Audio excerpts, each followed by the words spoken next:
Hello, and welcome to the show. I'm Gigi Kopelak, and I'm very excited about my guest today. He is the curator of the Huson River Museum, Curator of Exhibitions of the Huson River Museum. Bartholomew Bland, welcome. Bart. Thank you. Pleasure to be here. Oh, I'm so happy you're here. You know, one of the gems, I think, of Westchester County is the Huson River Museum. First of all, because of the beautiful location. Yes. We're in just north of downtown Yonkers. We're right on the river. We have a beautiful view of the Palisades from our facility, which comprises a planetarium, 1877 mansion by the name of Glenview. We do have rotating exhibition galleries. We've got a natural science gallery called Riverama. And we do all kinds of programs for all kinds of groups. Did you mention the planetarium? Did I mention the planetarium? I think I did, yes. Yeah, we do half a dozen different planetarium shows every week. Yeah. They're wonderful, and we're really sort of the only full planetarium north of New York City, I think, for about a 100-mile radius. It's very satisfying to go there, you know. You just feel like there's so much to do. There's enough to keep you going. If you're bringing your family and your kids are interested in space, and you've got a mother who's interested in fine arts, or a parent who's interested in decorative arts from the 19th century, you can see it all. Yeah, because that Glenview mansion is incredible. And when I saw it and I realized that the architect was the same architect that did the Armory at 69th Street in the city, right? Yes, so it feels so substantial, that mansion. It's terrific. And redecorated, renovated. Renovated, all beautiful period rooms on the ground floor. And we have our permanent collection of 19th century landscapes on the second floor. And we have an incredible 55-room dollhouse with about 3,000 moving parts that's on the landing of the second floor. Yeah, so that was kids great. Love that. That was great. And then you've got Red Grooms, the bookshop for Red Grooms. That's right. Those are the museum's original gift store. It's an entirely immersive experience. You can go inside. You're sort of surrounded by Red's artwork. He's one of the major pop artists from the 1960s. It's a kind of a thrilling thing to see. Right, and 1960s also pop artist George Segal. Oh yes, you've got one of Segal's early, really key works there. That's wonderful. A big mural by Sylvia Slay, a 1970s artist that shows the whole Hudson River. So is that part of the collection? That is part of the collection, yes. So we've got a nice little moment dedicated to the late 60s, early 70s of modern art in there. So. But what we're here for today is to talk about the exhibit that you curated. That's right. I co-curated, actually, with two of my partners in crime at the museum, Roger Panetta, who's also a professor at Fordham University, and Laura Vukels, who's our chief curator of collections at the museum. So. And it's a fabulous exhibit, and it's called Dutch New York: The Roots of Hudson Valley Culture. Yeah. We had many test names, many trial names as we were putting it together. And we've been working on the show for about 3.5, almost 4 years now. So it's been a big undertaking. I'm thrilled that it's up and that people can come and see it. Yeah, it's fabulous because it's not only an art show. It's got artifacts. It's got history. It's a history. It really is one of sort of not multimedia, the word I would say multidisciplinarian in terms of the kind of objects we have. We have furniture. We have silver. We have brass, we have ship models, paintings, prints, textiles, a huge array of objects. There are about 350 pieces in the show. Wow, that's amazing. Let's look at some of them, okay? And as we go through them, we'll sort of do a little history. A little sort of background on some of these. Yeah, one of the most interesting objects, the paintings that I saw was a Dutch painting, which I love Dutch. Baroque and Dutch. Those two favorites. Two favorite things? Yeah. Well, this painting is called Couple with a Globe. It's by an artist named Lampert Domer, not one of the best-known Dutch painters of the 17th century, which was really the golden age of Dutch painting, but a beautiful example. And this is actually from the University of Vermont, from their collection. I mention that because there are about 50 different museums that have loaned to the show, everyone from the Met and the National Gallery, the Smithsonian, Yale. We've got a huge array of paintings in the show, so that's great. But this Domer, we chose it because it really is a beautiful depiction of a historical point which we were trying to make, which was the exploration that the Dutch were going and doing in the 17th century, when New Amsterdam was settled. This painting's from about 1660, which would have been towards the end of the New Amsterdam Dutch period. And you could see them sort of leaning over this globe, looking very sort of evocatively like they want to go exploring. And this is very similar to globes that would have been similar to globes produced by a fellow named Blau. There's a wonderful example from the Met's collection that's in the show right next to this painting. The actual globe. The actual globe that you Yeah. can see there. Yeah. And of course these are so decorative. You see them in people's libraries now, sort of signifying power and wealth. But in the 17th century, this was the GPS system, you know. This was how people got around. They took these globes out to sea with them. Really? Both the celestial and the terrestrial globes, and were doing their best. They're taking them to sea in large cases. The celestial ones were key because at midnight when it was dark and you were out in the middle of the sea, you could get them out and sort of judge where you were by the stars. Mm-hmm. It's kind of horrifying, actually. I can't imagine doing that. Well, you couldn't hold a flashlight to it to see it. I'm just wondering how exactly. You had your candle out there with your wooden globe. Right. That's interesting. But a magnificent work of art, and I think it sort of shows the Dutch getting ready to sort of launch off on Right, this. because it was a pretty rich middle class at that time. Yes. Who funded Henry Hudson, who was not Dutch? Henry was not Dutch. Henry Hudson was English. Right. And yes, he was sailing for the Dutch, much as Columbus was Italian and sailing for Spain. People were very much sort of men for hire back then, you might say, and whoever would fund the expeditions. And of course, the Dutch in the 17th century, they had a rising middle class. They had a great increase in wealth. They had just sort of shaken off the yoke of Spain, so they were no longer dominated by this Catholic imperial country. They themselves were tasting freedom sort of for the first time during these years. And so, of course, they were going out to sort of sow their oats and feel their power. Which was lucky for New York that we were first settled by the Dutch, because I think that they were a very diverse group, and this is what New York is all about still. Right? Yes. So let's look at some of the images of Henry Hudson. You have a photograph. No, you don't have it. It's a painting. A beautiful pastel. Oh, it's a pastel. Okay, actually. good. A very large pastel by an artist named Ogden. And it is of the Half Moon, which was Henry Hudson's ship. Right. This is actually a replica of the Half Moon, because you'll notice in the background there's actually a rising skyscraper. So this was not the 17th century. Is it the one that's there now? Because Yonkers is going to have the Half Moon. Yes, the Half Moon has been sailing up and down the river really all season. Some of your viewers may be aware of the New York 400 celebration that's been going on all up and down the river from Albany down to Staten Island. Right, but I didn't know that there was a replica of the Henry Hudson. Yes, and the Half Moon. And this is actually not the same replica. This was the second Half Moon, which was done for the 1909, the 300th anniversary celebration. We're up to the 400th now. Okay. And that one was a gift to the people of New York from the Netherlands. And what I thought was interesting was, when you go onto the Half Moon, the thing you can't get over is how tiny it is. I mean, it is small, and you realize you're sailing across the North Atlantic on sail power in this what you feel is a bathtub. That I thought it was interesting. By 1909, when they built the second one, they didn't even try to sail it across the Atlantic. They put it into the belly of a freighter and sailed it across and plopped it out into the bay. That's really so funny. Here we are. Yeah. But he was looking for the way to get to India.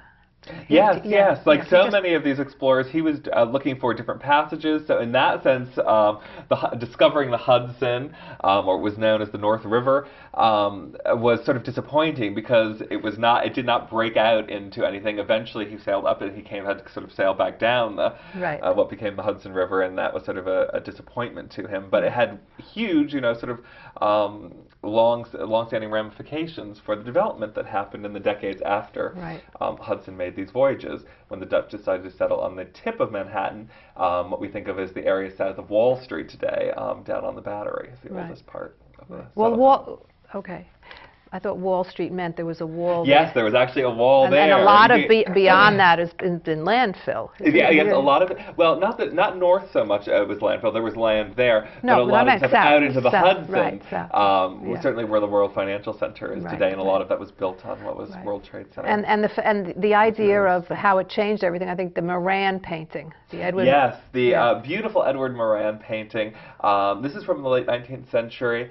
Moran was one of a number of artists in one family, the Moran family. Was he was a Hudson River artist? He was a Hudson River artist. Edward Moran was best known for his maritime paintings, and this view is actually one of a series of 13 large canvases that he did sort of celebrating great moments in maritime history for the U.S.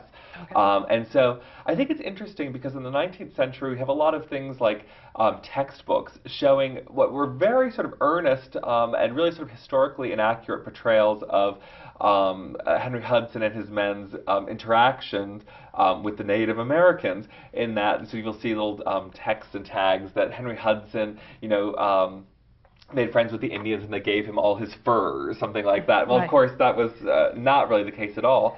But in this painting, Moran really sort of presents something that's much more ambiguous. It's sort of like a theatrical tableau, almost like a curtain has just risen on this historical moment, and you're not quite sure what's going to happen. It's very sort of neutral in tone, I think. It's a beautiful, yeah, it's Yeah. just, and it's sort of a mystery. You have that Indian sitting on the Yes. rock, and he's looking out like what's going to happen. No, Exactly, it's and great. the boat just sort of, the half moon just coming into Yeah. the visible horizon through the mouth of the Yeah, harbor. So right. it's a beautiful painting. But it took a few years until the Dutch finally came here, and when they came, they were several immigrants. It wasn't only the Dutch. There was some French and Spanish and German, and it was a very diverse group. Am I Yes, right? they were. And when we talked about that the 17th century was a really good time in Holland and the Netherlands, that there was this rising middle class, it was a high standard of living for the time, that the Dutch actually had a difficult time making people come to the colony. If you were at all successful, you weren't inclined to get on this boat and make this, really horrific voyage to the New World. You had to be motivated either by a really sort of real drive for riches, or you had to be sort of in desperate straits. And so the ethnic population of the colony was never more than 50% Dutch. It was always quite ethnically diverse, and sort of we see that today in New York, sort Right, of diversity right. of population. Yeah. And then there was several, and it was the Dutch West India Company that funded it, so it was a private company. It wasn't Yes, really the government. Exactly. Unlike a lot of the crown colonies that were being settled by the British at the same time. Right. This was very much from the sort of get-go an economic entrepreneurial enterprise, which had great ramifications about 40 years later when the British decide that they want to take over the colony. Yeah, we'll get to that one though. So we have many different people that work for this Dutch West India Company who were really ruling the colony. Because, Yes, right. yes. And then Peter Stuyvesant comes along, who was probably the most famous. The most famous, the third and last and most famous of the governors Right. of New Amsterdam and New Netherland. And the painting we're looking at here is a picture by John Kedor, who was a 19th century painter. So he is interpreting an event that happened, 200 years previously. And it shows him journeying up the Hudson River. Right. With some of his men. And this is really sort of a caricature because it's based on tales of Washington Irving.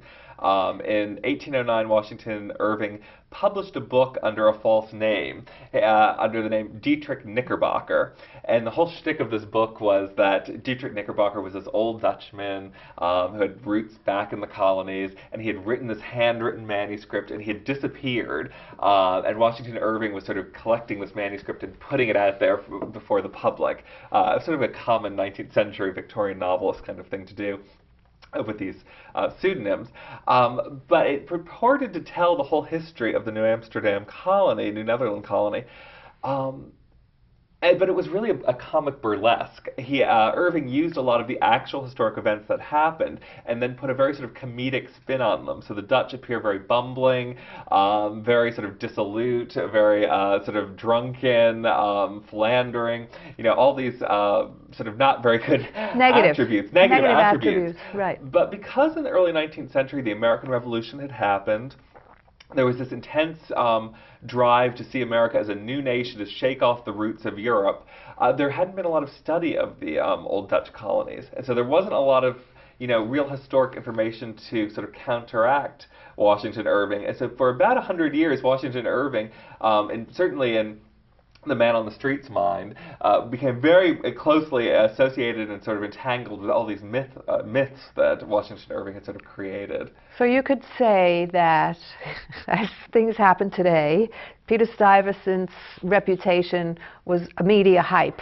Yes, exactly, exactly. Yeah. Diana Vreeland, I think, used to call it faction, things that she meant fiction and fact. Fiction, yeah, right. Lumped together in one thing. So, but the other artist whose work you show, that I think his name is Pyle, and I don't know what they were. Were they for book illustrations or something? They're black and white. Oh, they were. Yes, okay. The Howard Pyle, one of the great 19th century illustrators, along with N.C. Wyeth. Okay. These are done in black and white or grisaille as oil paintings. And they would have been done for commercial reproduction, which is why they were in black and white. And school books, textbooks were using these images from about 1900 up and through the 1970s. So it's sort of an interesting thing how much people's mental picture is shaped in their textbooks of these historical recreations, basically done 200, 250 years after the fact. Because in this image, Peter Stuyvesant looks a little mean. I don't know how else he's Puritan. He's striding, Puritan, yeah. He looks more like a Massachusetts Bay type, right. I think. And then the next picture that we have is this one where he looks like he's sitting on this chair with a great big belly, and and somebody's blowing a flute. And his right-hand man, Anthony Van Corlear, has got the trumpet he's holding up. They're all sort of bursting out of their waistcoats. He's slumped over. There's a lot of very phallic imagery sort of surrounding him, and it looks like an entirely different kind of a person. Right. You always recognize him from his peg leg. From his peg leg through art, but and often I was wondering. I was thinking about this. I was thinking, is that why artists did it? Because there was that defining thing about him. He had that, like the one person. Because I read. I'm jumping all over here. the catalog that goes along with it. Could we and just our show wonderful new catalog? Yes, available on Amazon or a fabulous book.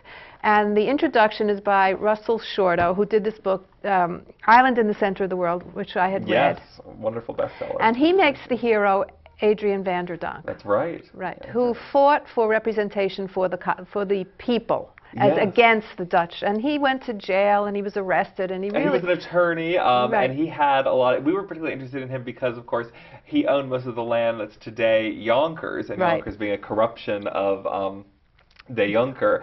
The young landowner or something exactly. It means, right? Okay. So Yonkers sort of an anglicized corruption of that. Right.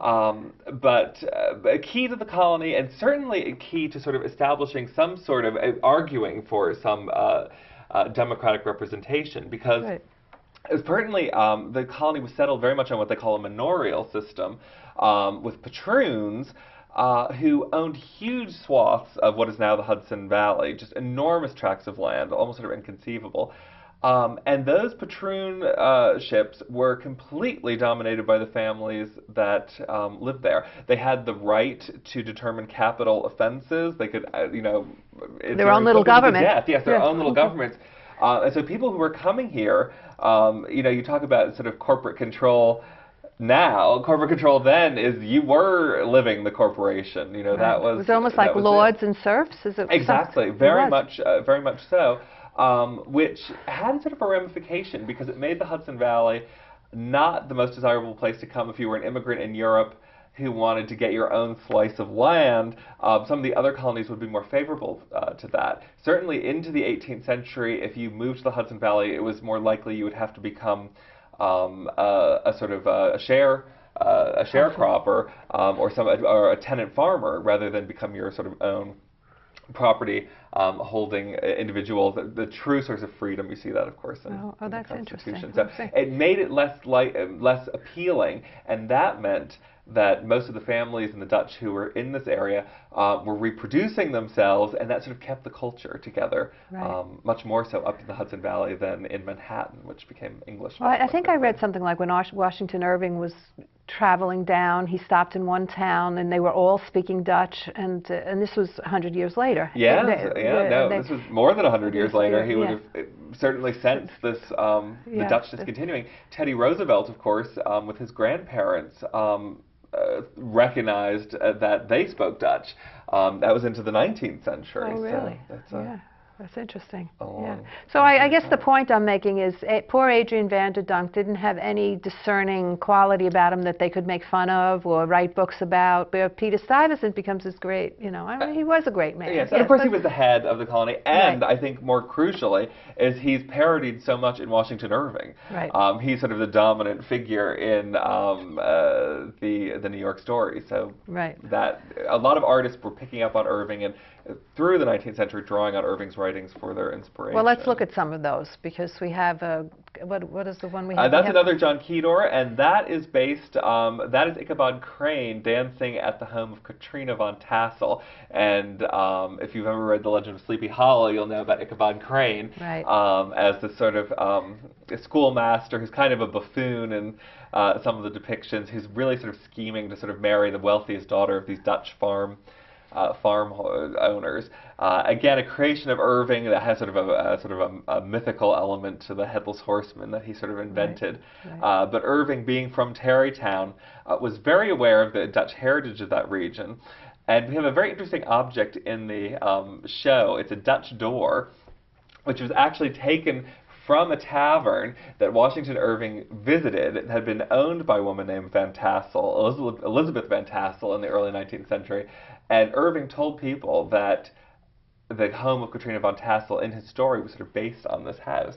And when the house was torn down, a local historian kept the door. It hasn't been exhibited in decades, and we have it in the show, and it's got a painting of the Van Tassel residence on it. So it's I saw that. It was fabulous. Yeah, that was great. Object, right. Yeah. So Ichabod Crane is dancing in Van Tassel's. In Van Tassel's home, and then we have the door from the fictional sort of right. home. So that's interesting. And then I'm skipping ahead a little bit because then he also did the Headless Horseman. Wasn't that the painting? Yes, he did that. He did the Headless Horseman.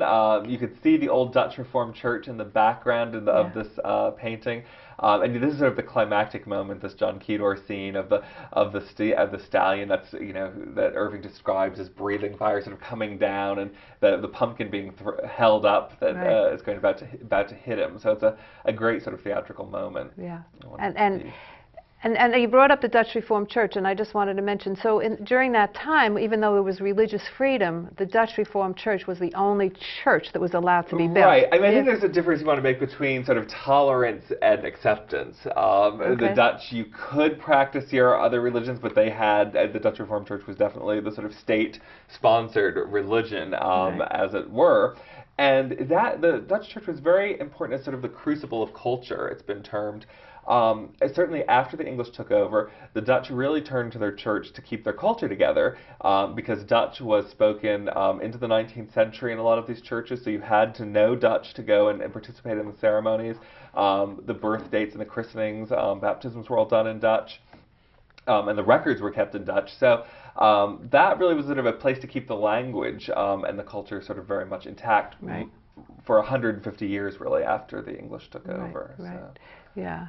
So yeah, it's pretty fascinating that they were still doing that and having the Dutch still there. But I think it's also interesting going back to the Kedor, is that how you pronounce it? Kedor painting, and then also in the exhibit you have a Disney. Which is sort of like, whoa.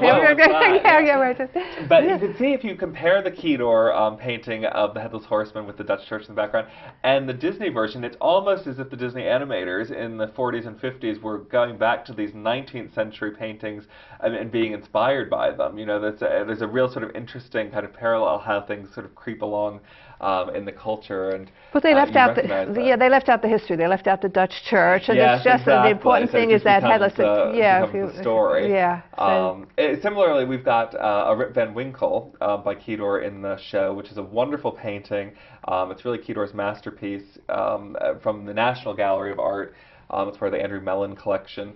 And it's great because it's got the Dutch architecture, which you can see in the whole story of the sort of the gabled roof with the stepped gables, which we think of as being very sort of typically Dutch. There would have been a lot of houses like this down in Lower Manhattan, south of Wall Street, which were all destroyed in the early 19th century as the great move for expansion. And a lot of people, even in the early 19th century, sort of bemoaned that was happening. But there wasn't any sort of organized historical preservation movement. But I thought it'd be so wonderful to go back, and walk the streets of Lower Manhattan like that. It was. That would be very interesting. But that painting fascinated me because Rip Van Winkle has just woken up, and it feels like who is he meeting? Do we know? He's going back to his village, and Right. of course 20 years has passed with another whole right, group of people, right. and he's very sort of Lear-like almost. He's sort of, sort of pointing his finger at a younger version of himself, Oh, it is. a younger Was that his male. son or Yeah. something? Because he meets his son, who turns out to be a kind of a layaway kind of yeah, guy, exactly. the same kind of guy. Ne'er-do-well. Yeah. But the story, and the reason we have this in the exhibition, is the story of Rip Van Winkle, which is this sort of change over time. He wakes up, everything's changed, the Americans have taken over, the United States has been born.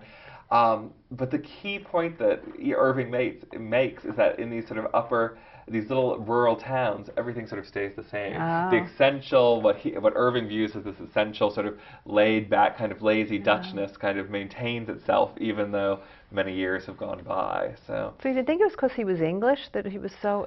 or is it just because he wanted to write a story? I think it was because he wanted to write a story. And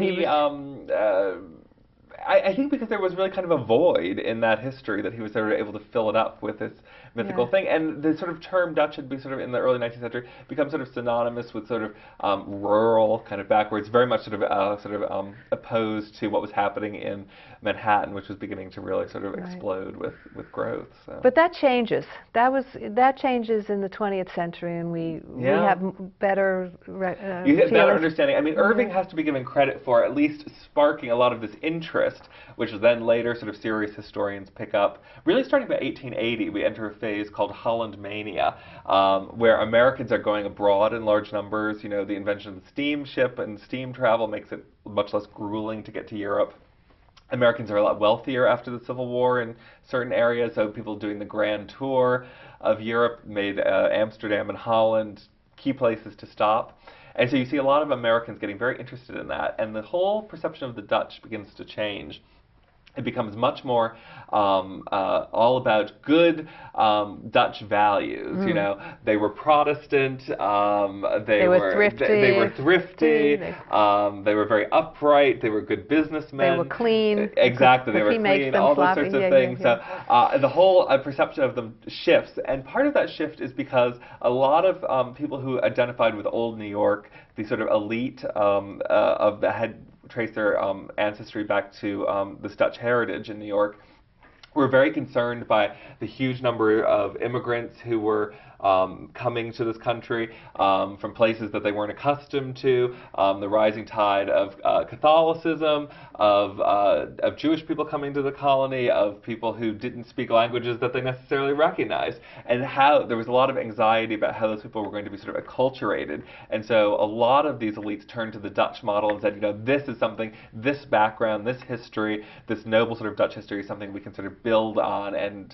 sort of build a case for, sort of bringing people into the fold, as it were. It's so fascinating. You know, we have so many more images to show. Yeah, shall we go through some very quickly? Very quickly, because we have just about 2 minutes. So, yeah, let's pick a couple that you want to just, that's really important that you'd like to see. Or well, one is, I think that we should talk about, one of our partners on the project is the Van Cortlandt House, which is down in the Bronx. It's in Van Cortlandt Park in Riverdale. A beautiful home. You'll see that it's Georgian from the outside, very 18th century. The Van Cortlandts being one of the great names in Dutch history, very much like the Dijkmans, the Van Rensselaers, the Phillipses. All Dutch families who maintained a lot of their prominence into the 20th century. The Van Cortlandt House was the first historic house museum in New York City. And it's very interesting because we've got a lot of wonderful objects on loan from them in the show. And the house is 18th century, but when it was first turned into a historic house in the early 20th century, there was this desire to create a traditional Dutch room of the 17th century. And so that you go to the house, and it's fascinating because it's very Georgian, very English, 18th century, and then you open a door, and there's low, heavy beams, there's tiled fireplace surrounds, very typically Dutch, very heavy Dutch furniture.